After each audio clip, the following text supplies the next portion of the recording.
Okay, our pre-match show ahead of Aston Villa versus Sunderland. Lots of comment from Bodymore Heath. Some goals scored against the Black Cats.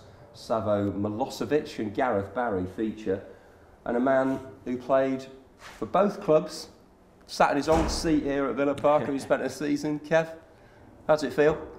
Feels weird to be back in here. I've been back in the away dressing room a few times, but to be back here and sit, not a lot's changed, but I think we was talking earlier, I think it's been 8 years since I was sat here, and it just, time's flown. Time flies when you've been having a good time, and I've certainly been doing that over the last 8 years. But yeah, enjoyed my year here. Perhaps should have stayed a bit longer, but hey, that's football. Now, you've had a number of clubs. Sunderland obviously will be very close to your heart, but I remember welcoming you. We did an interview by the pitch, I think, when you first came here, and you said to me, yeah, this is a huge club, oh, yeah. Great traditions, and I know you stick by that, and I know you'll always believe that Aston Villa are one of the top clubs in the country. Without a shadow of a doubt. And you know, when David O'Leary, you know, stumped up nearly £1 million to sign me, I was delighted to come here. Knew I was coming to a huge club. I gather they tried to sign me when I was at Sunderland, John Gregory.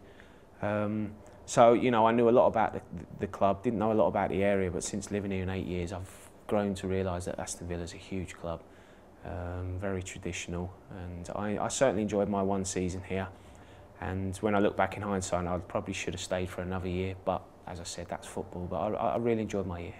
And whatever happens, wherever you ended up playing, and we know all about that, you scored the goal against Blues at St Andrews, and the fans will thank you for that. That was the first Premier League win over the big rivals. It is, and you know, obviously having spent 3 years at St Andrews, so I've got to be a bit careful what I say here. Absolutely, because you know, I think I've got respect from both sets of supporters, and it's strange because whenever I'm out and about now, I still get, you know, a lot of Villa supporters come up.